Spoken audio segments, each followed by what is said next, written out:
What happens when you write a book where you share what you were most afraid to share? A lot. Destin Gerek is a globally recognized leading voice in masculinity, sexuality, and personal empowerment. And today, he's joining me for a deep dive conversation that sheds light on the aftermath of vulnerability. In this episode, you'll learn why it's important to share what you're most afraid to share, why you don't have to respond to people who debate or question your ideas on social media, how to know when to respond to people online when you're feeling reactive, why you need to keep impact and service in mind when sharing your story, and the best ways to share vulnerable stories that involve other people. Destin is the founder and CEO of The Evolved Masculine, a pioneering coaching and training company for men and author of the book, The Evolved Masculine, Be the Man the World Needs and the One She Craves. Destin is also an international speaker and host of the podcast, The Evolved Masculine, Redefining Sex, Power, and Success. His innovative lens in the result of more than 20 years of academic rigor and direct study, including 7 formative years traveling the world, living and teaching as his provocative alter ego, the Erotic Rockstar. Destin has taken the most potent aspects of his bold life experimentation and integrated it into his iconic body of work, directly supporting thousands of men to have better sex, deeper connections to their masculine power, to women, and to themselves. Now, Destin is no stranger to this podcast. He was actually on episode 3 very early on when this podcast was named Love Punch. So if you want to check that out, go back to episode 3. And in that episode, Destin and I dig into the Me Too movement. Now, if you dig this podcast, stay in the loop by being part of my email community. And the best part is I send out weekly emails that will offer you advice and tips and inspiration on how you can rise up and be heard as a leader. Sign up today at www.rubyfremon.com/subscribe. And whether you're new to the podcast or a loyal thought leader, please make sure you take a moment to download a few episodes and drop a rating and review on iTunes. Now it is time to talk about the risks of vulnerable leadership with Destin Gerek.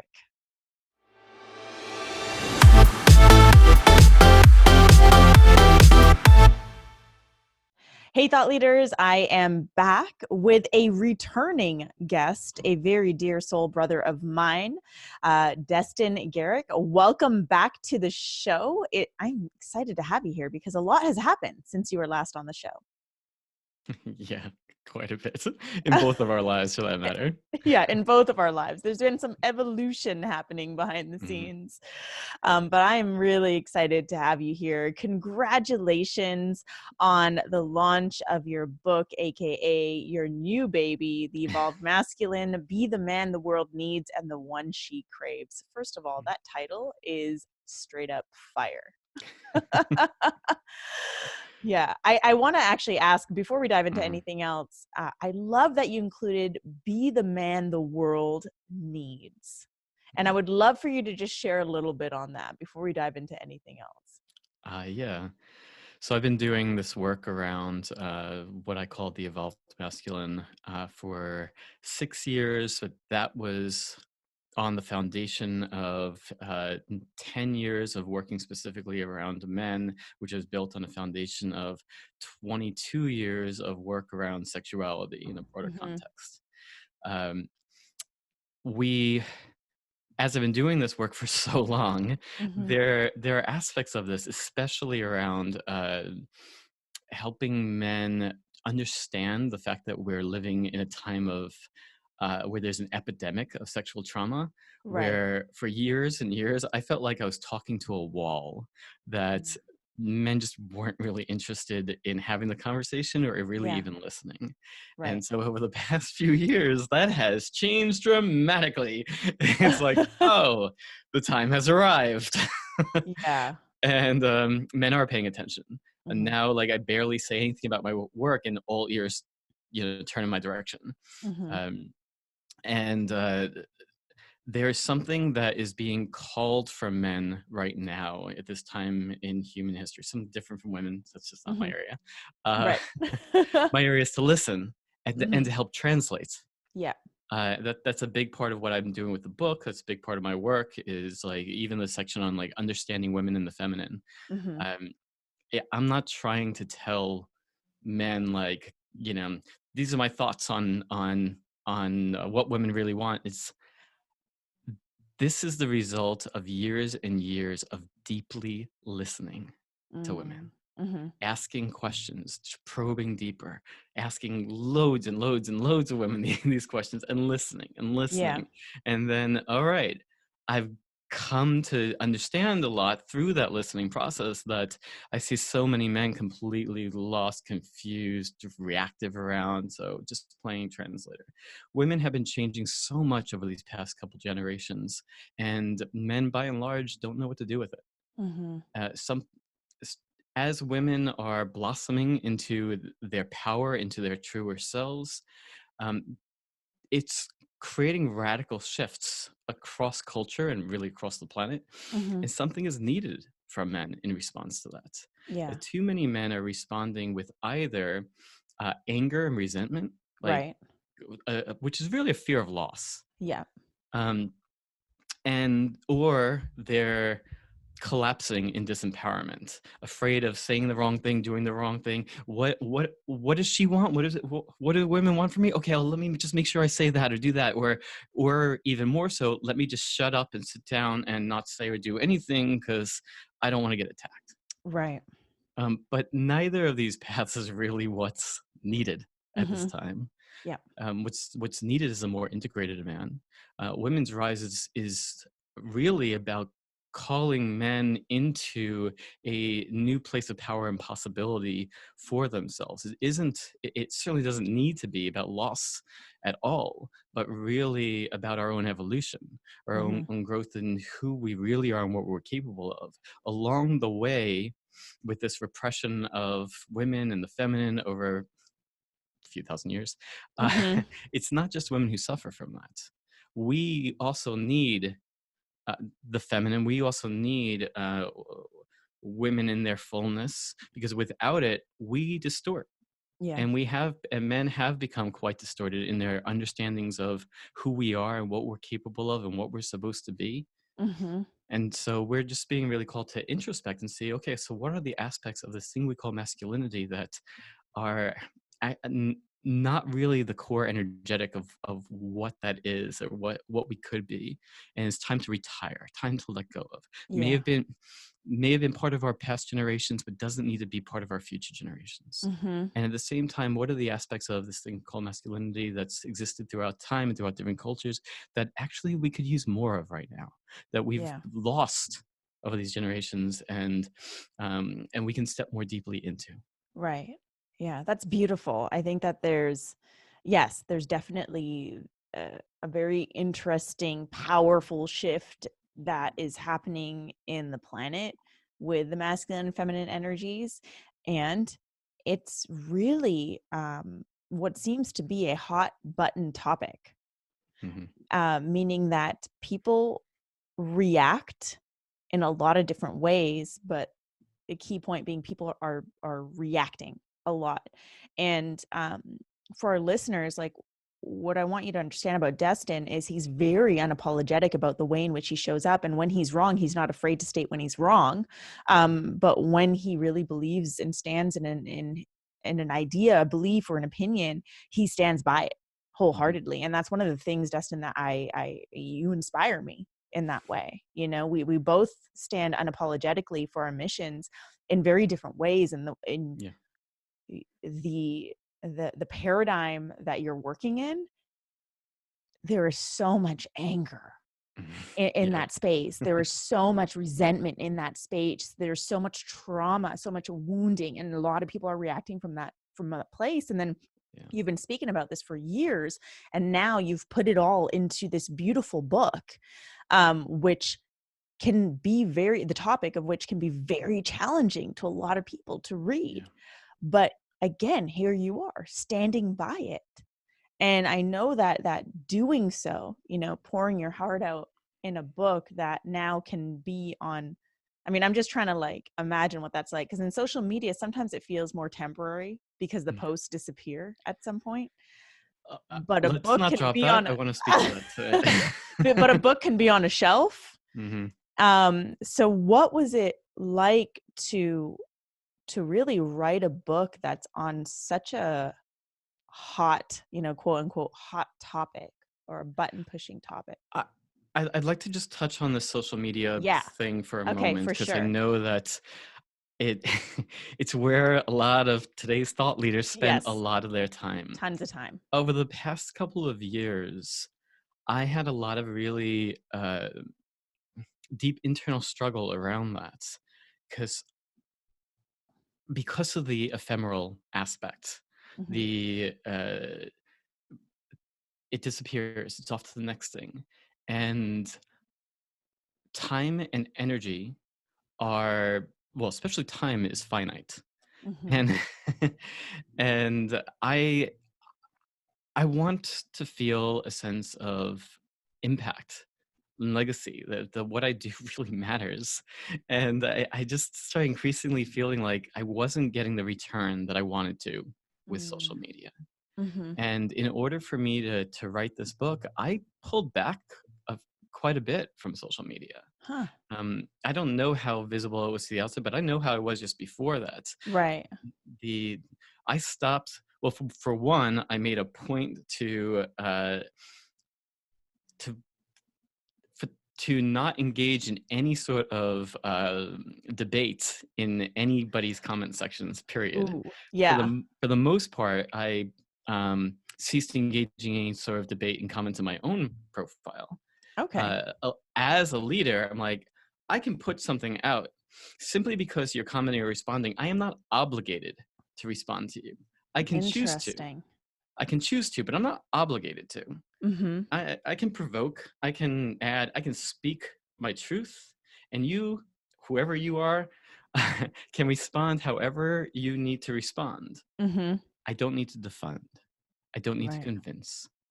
I can just allow you to have your response, Yeah. which saves me a lot of energy that I could start to put into writing this book, which was a massive energetic undertaking. Hmm.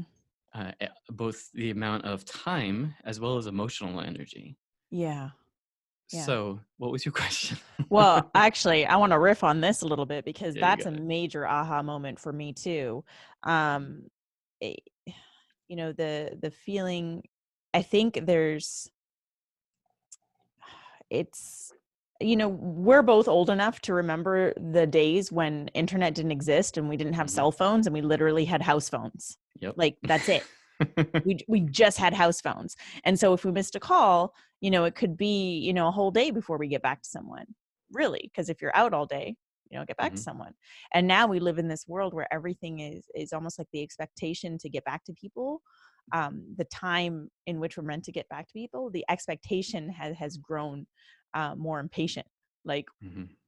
it's almost like we have this feeling like I call it the gremlins inside us want us to like respond right away and respond to everything. And yes, there's an algorithm where if you respond to things, it improves how well you're showing up in people's feeds. And what you just said is such a, like, this is a major aha moment for me right now. Not obligated to respond or engage. And yeah, we don't need to defend ourselves. We don't need to convince other people. That I knew, but the not obligated to respond or engage, that's powerful. Like, can we actually, as thought leaders, showcase our thoughts and then not respond to people engaging in our comments if it's doesn't feel aligned? You can choose to. You can choose Yeah, to as much as right. you want to. I just want you and me especially to know that it is just that. Like to be at choice. Yeah. Yeah. And that's And that's powerful. leadership. It is leadership. And it's also really setting a boundary for your energy. Like you said, like you Mhm. were prioritizing your book. That's a big priority. I'm writing a book this year. That's a big priority for me. And so it's really important for us to really guard our energy and understand where we want to spend our energy and where we don't need to spend our energy. So thank you for that aha moment for me right now. Like, I'm going to let this one simmer today. And going back to the original question, let me see. So, a book is something that stands on people's shelves. It's something that we hold in our hands. Like, it feels almost more permanent. And to open up the way in which you have in this book, with sheer vulnerability, with sheer rawness, with opinions that not everyone is going to align with opinions that are probably going to trigger people when they read it. You know what I mean? What is that process like to actually write that, knowing it's going to get published? So there's two parts to this. The part that somehow while I was writing it, I wasn't maybe even letting myself realize or think about the fact that, like, everybody I know has picked up a copy. Mm-hmm. I was writing for the unnamed faceless masses, Right. Yeah. the Not your people I friends don't. and Yeah, family. exactly. But friends and family are all sending me pictures of them holding the book and saying, "Oh, I can't wait to dive into this," and I'm like. Warning, you're gonna find things out about me that you might have wished that you didn't need to know. Oh gosh. Okay. So yeah, so there's that aspect. I had to just let all of that go. In the initial writing, I would just tell myself, you don't have to publish this. You just can't stop yourself from writing it. Mm-hmm. Like, just get it out, get it down on the page. You can decide afterwards. Of course, though, once it was down the page, I had to publish it. It was a little like tricking with myself, I suppose. That I did. In many ways, I was asking myself, what are the stories? What are the parts of myself or my life that I'm kind of most afraid to share? Mm. And then I put them down, and Mm-hmm. I really sat with it. Because I I do this work, like most of you probably, because I am compelled to create impact. Mm-hmm. I am compelled to be of service to a world in pain. Mm-hmm. And the while I have lived a very unusual life path, Mm-hmm. um, pulling these different stories from my weird, over the top life uh, carries the entertaining component of it, while I focused on finding the universal quality within it that could be connected to by the reader. Mm-hmm. And like, some of the big pieces that I shared, because I want to get it out of the theoretical, that were difficult to share. Mm-hmm. One major part has to do with the fact that the first almost, I'd say, 20 years of my romantic relationships were friggin' toxic. Mm-hmm. They didn't start out that way. They were incredibly passionate and sexy and very intimate in one level, Yeah. but they'd always turn to this point that were toxic and at times even abusive. Wow. Yeah. And I held a lot of shame around that. Mm-hmm. Both for the ways in which my own temper got the worst of me, Mm-hmm. and then also in this one particular chapter where I wrote about being on the receiving end of a physically abusive relationship. Mm-hmm. Uh, Men are not supposed to be abused, so to speak, you know? Right. But I also know that one of the reasons why it was so hard for me, and why I held so much like shame and couldn't talk to anybody about what was going on during or after, was because nobody was talking about it, because there was nothing. I wasn't seeing anything out there that seemed to match Right. my experience at all. And Mm-hmm. so I felt really compelled to find a way to weave these in to my storyline. Um, because yeah, it's raw, it's vulnerable, it shows the most difficult parts of my life, the most um, like my biggest flaws, my deepest struggles. Mm-hmm. Um, but we're all flawed and we all struggle. Yeah, it's true. And I've already been getting feedback from folks who are like sharing with me the impact that some of the parts I was most afraid of sharing were Right. having on them. And it showed me, okay, I made the right choice. Mm-hmm. And right now I'm in a place where, I'm 8 days into the book being live. Uh, so far, I've only gotten incredibly positive feedback coming back at me. Mm-hmm. That's not gonna last. I mean, may that continue, yes, but particularly as it exceeds any aspects of my own bubbles, there are gonna be people who come across this book who are really not into it, or whose belief systems uh, do not allow them to accept things that I write. Mm-hmm. These areas around men, women, sexuality, dynamics between men and women are, as you said, extremely hot button issues in which people have massive emotions and opinions, often pretty uninformed opinions, Mm-hmm. uh, about. And quite honestly, it's an area where there's not an insubstantial number of people who have violent opinions about. Right. And like, I was very aware. I had conversations with my wife that I'm like, look, I'm not saying that this is going to happen, and I absolutely hope it doesn't happen. But I'm a big fan of hoping for the best and being prepared for the worst. Mm-hmm. If things got bad in some way, I want you and our daughter to go to Japan and stay with your mom for a little while. Mm-hmm. Like, I see what's out there in this realm. There are a lot of people, especially men, who are very angry Mm-hmm. and at times quite violent. Yeah. And I had to make these choices with a clear-eyed and still choose it. Yeah. And that's the power there. That's the leadership piece, and you had said something earlier about um feeling that shame because no one else is talking about it. And Mhm.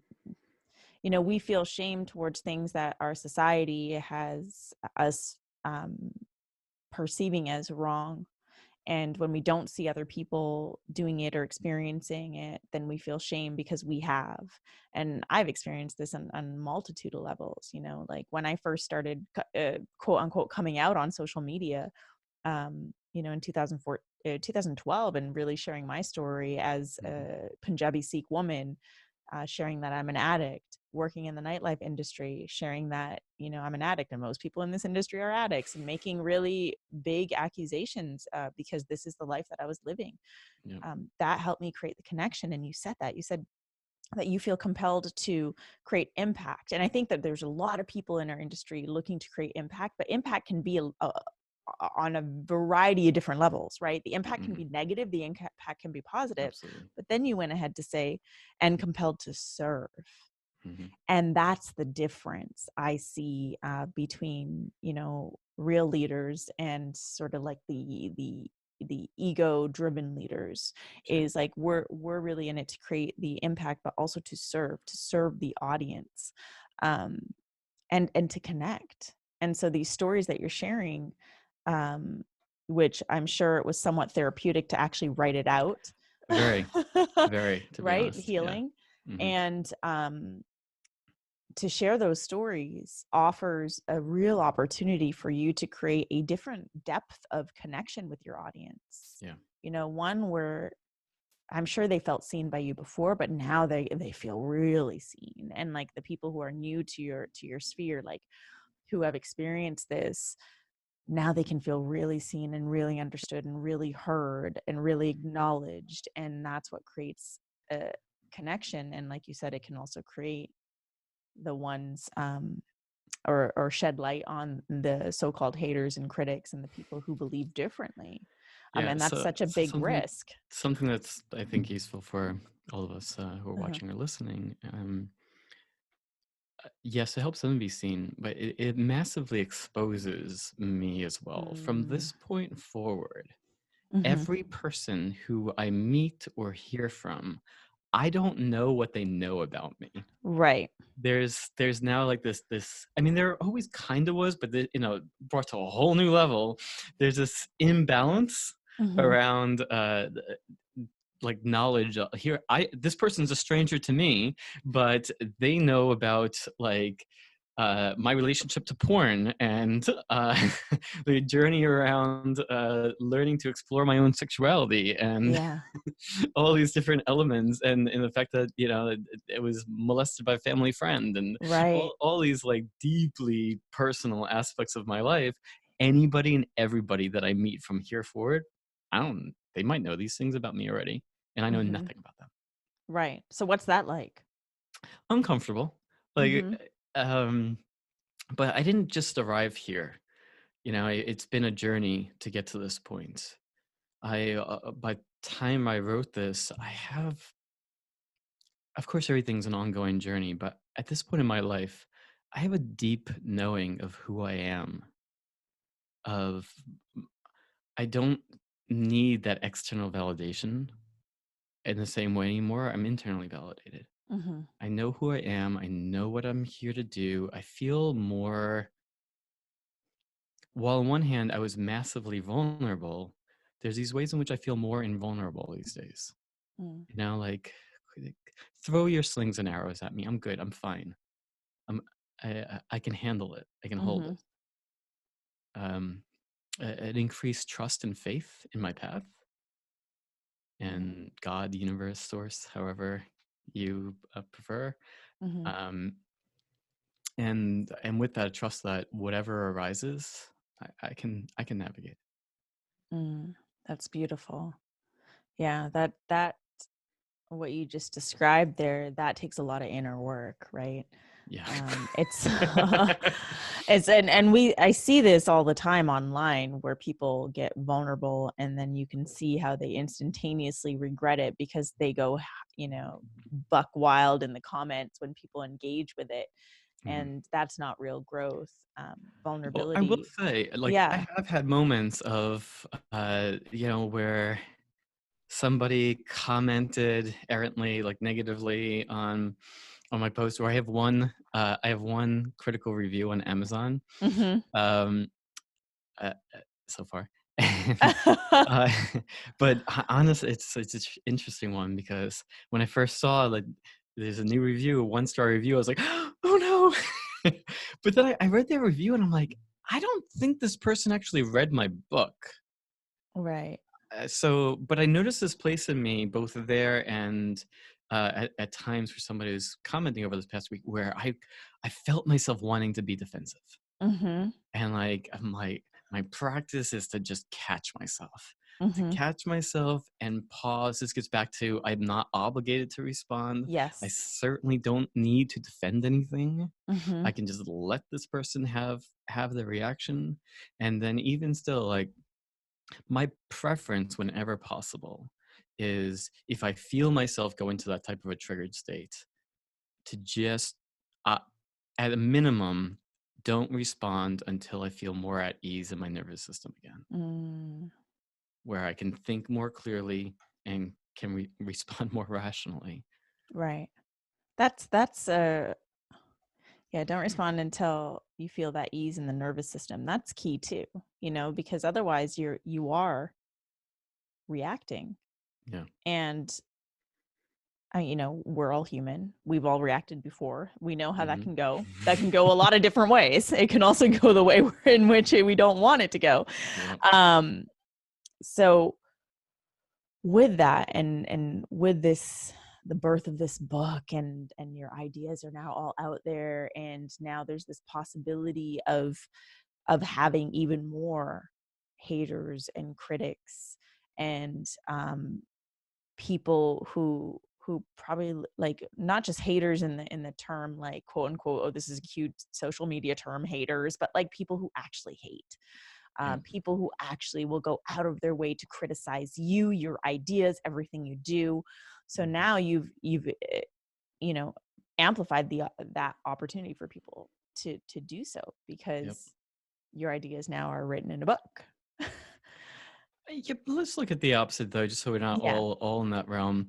I've also majorly increased my lovers, my Hmm. fans, my my Yeah. raving fans.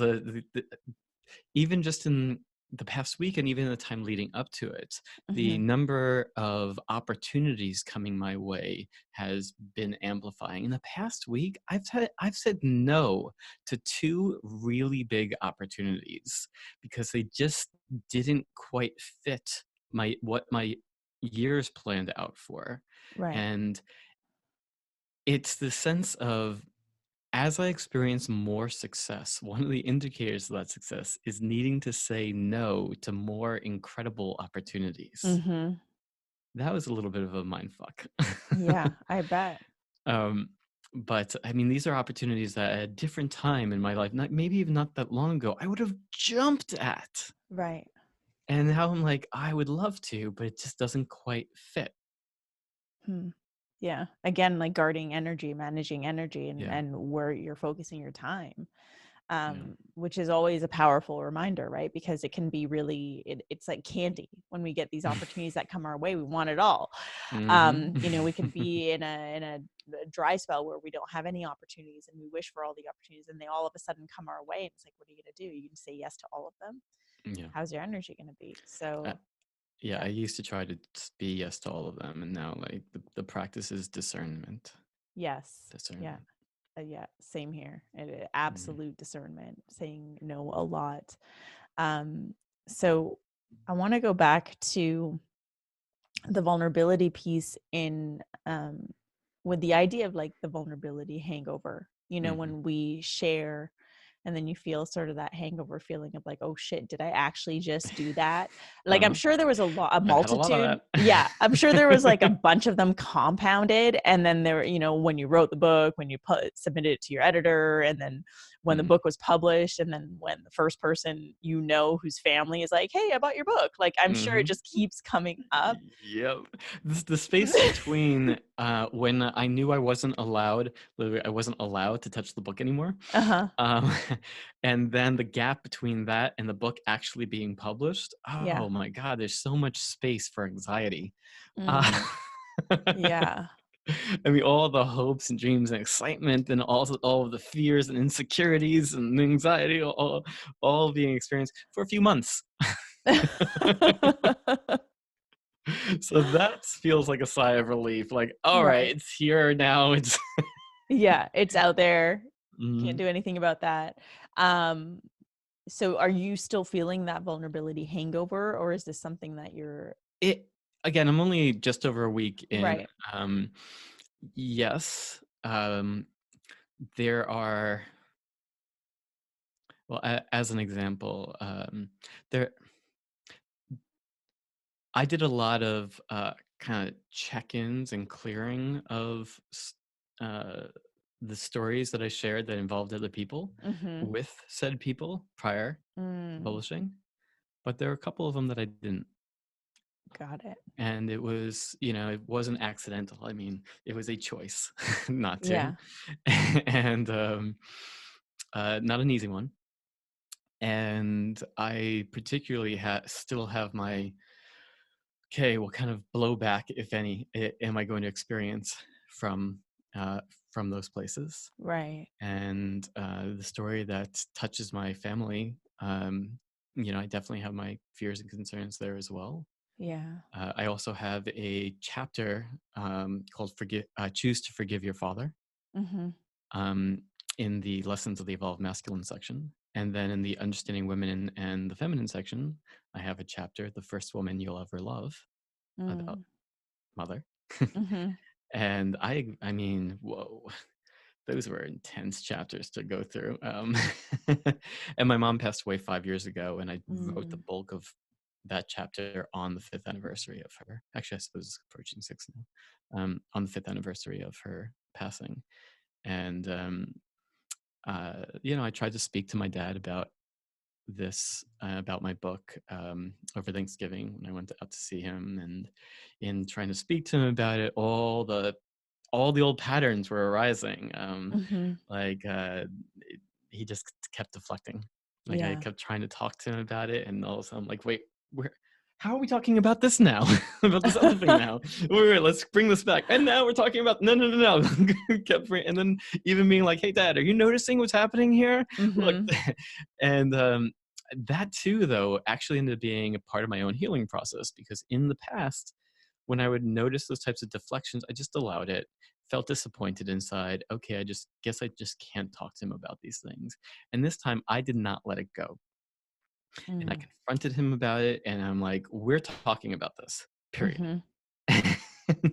And it wasn't even, I mean, the content was important, but honestly, I think the bigger thing for me was simply not insisting, Yeah. standing up for it. I mean, being like, we're having this conversation, period. Mm-hmm. Um, but I didn't get to go as deep into some of the details. And he's like, yeah, I'm really looking forward to reading your book by the end of it. I'm like, I don't know if I want you reading my book. Yeah, I talk about intimate aspects of my sexuality amongst, Right.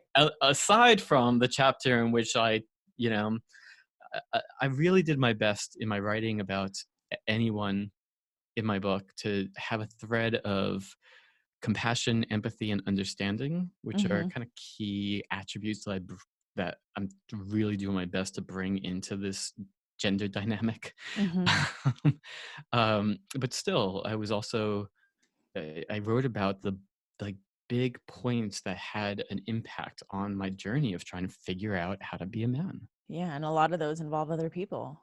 Yeah. And this is like a common, I mean, I get asked this a lot by people I work with, leaders that I work with, and it's like, how do we share the stories that involve other people? Hmm. And I think Yeah. what you I talked about my high school girlfriend's rape, wow, and I start the book with that, right. and the impact that that had on my life path. And I've been asked, like, did I have her permission to write about this? And the answer is no, Mm-hmm. I didn't. I would have loved to, but she made clear to me many years ago that, like, you know, we were high school sweethearts, and that was that. And she doesn't want to continue contact. Right. So I didn't feel like there was that space there. And Yeah. I really like, but my focus wasn't on telling her story. My Yeah. focus was on telling mine. Right. Because in that experience, and this is what I think a lot of people don't understand is say there's two people we're talking about in an experience such as the one you're describing. Each person has their own individual experience of that situation. Each person is entitled to their own experience of that situation, and so we get to honor our experience. But what you said about compassion, empathy, and understanding, that is key. That is Mhm. key to be able to share, first of all, your story, not her story, Mhm. and then share with the compassion, empathy, and understanding when the other person is mentioned. But this is really ultimately about your story, you and your experience. Yeah.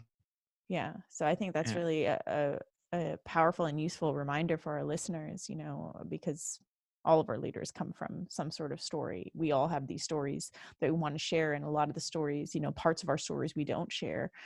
And there's parts of my stories that I share in live settings only, and not, my live events only, and not online. Mhm. Um, that's my own personal choice. Mhm. And when I share in a live setting, I share my story, my experience, and there's freedom in that, and there's healing in that.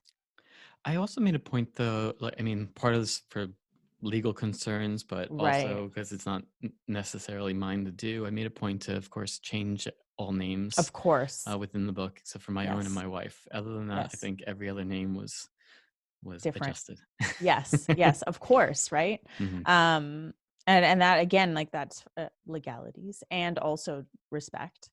Hmm. Um, because it's such a fine line, right? Like, in sharing, say me and you have this story and I want to share the story and you don't. I get to share my story. And in doing so, there's going to be an impact on you. That's going to, either just impact our relationship or impact you directly, even if the name is adjusted because you know it's about you. So So it's here, like this fine line. this might be interesting. It's Yeah, a little tricky, and I can't believe I'm it talking is. about this. This is tricky, tricky The territory.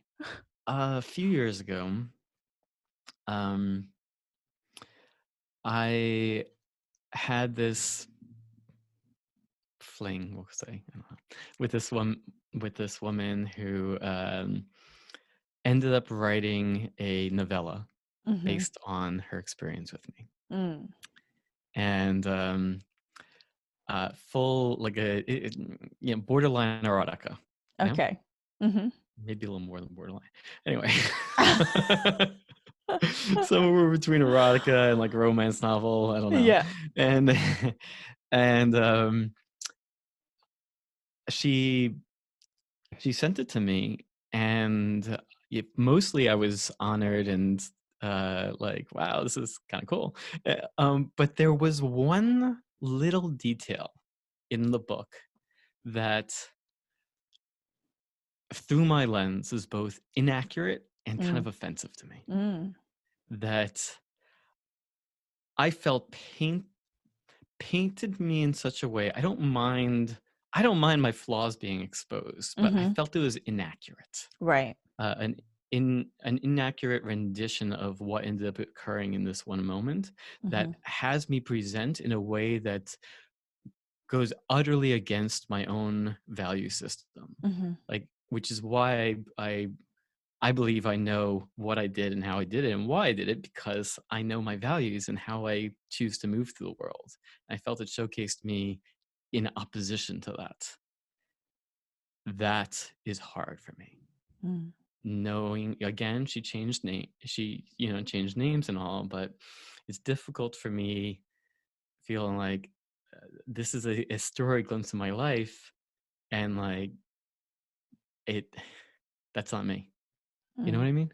Mm-hmm. And so I really did my best to be very careful about that as well in this writing. And you know, I don't know. We'll see but I also knew in this situation, like I wrote to her and said, look, like this is my response around it. I think it's incredible. You're a great writer. Your detail, I gave all the positive things Mm-hmm. I noticed, and I shared about this piece, and she doesn't want to do anything about it. It's being Yeah. left as it is. Mm-hmm. So these things about including or writing about other people it's tricky. It is tricky territory because There's after nothing you can all, do. it's all just our own perceptions of the experience Yeah, at the end of the day. and our own arguably flawed memories. Yes, definitely. Well, Destin, we are at the end of this episode, and Yeah. I'd love for you to leave our listeners with a piece of advice you wish you had when you started to write this book that you knew was going to push you into very vulnerable places. Hmm.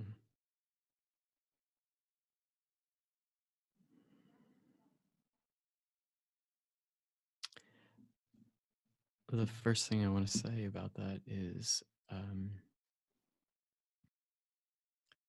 just write. Um, Take off any sort of an editing hat. Much of what you write doesn't have to end up in the book. Most people feel like they have a book in them, and most people who talk about writing a book never write it. And then Mm-hmm. those who do, many of them don't end up publishing it. Mm. So it doesn't, I'm not concerned. Don't let yourself feel like time pressure that it needs to happen. Here we go. Here's the big thing. The Mm-hmm. big place I feel like I messed up or was that I did too much of it, feeling like I was behind schedule, or that Mm. needed to be done in this short period of time because I need to get it out there, and it ended up taking far longer, 2 to 3 times longer Yeah. than I was planning for. And honestly, I think that my internal feeling of rush or needing to get it done in many ways made it take longer Mm-hmm. and made it less fun. Mm. So allow yourself the process. Whatever timetable you think it needs to be done on, it's ego and mental game. Mm-hmm. Once it exists and it's out in the world, it is out forever. Allow it to take the time it needs to take. Just be sure to bring it to completion and bring it out. Mm. Beautiful. Beautiful. And those are words I needed to hear as I am beginning to write my book. Destin, wow, thank you so much for just being you, for showing up as you, for being unapologetic in your stance and your opinions and your beliefs, and for really creating a solid movement for the masculine, for doing the work that you do, and for birthing this book that is going to impact the lives of many, many people. So thank you so much. Thank you so much. And of course, listeners, viewers, check out the book, The Evolved Masculine, Be the Man the World Needs, and the One She Craves. Yes, definitely. I'm going to have that link in the show notes, where Destin is graciously letting you download a free chapter. But there'll also be a link to go ahead and buy the book. So if it's piqued your interest, do that. And then I'll also have all of Destin's social links. Where's your favorite place to hang out on social? Like if people actually want to message you? I probably spend the most time on Facebook, but I've been ever increasing my Instagram usage. Oh, So okay. either of the two. Okay, either Instagram or Facebook. Got it. Cool. Yeah, I have a lot. My largest, most engaged community is on Facebook. Mm-hmm. And if you message me on Instagram, it helps further pull me into that Yeah. direction. So Awesome. Great. Perfect. Thank you so much, Destin. And to our listeners, thank you for joining us on today's Thought Leader, where we are challenging you to rise up, speak up, and create a movement. If you dig this episode between me and Destin, please be sure to drop a rating and review on iTunes and share this episode with a friend. If you have any questions or just want to say hi or share your biggest insight about our episode today, please reach out to us on either Instagram or Facebook. And I will see you back here on Monday for a brand new episode of Today's Thought Leader.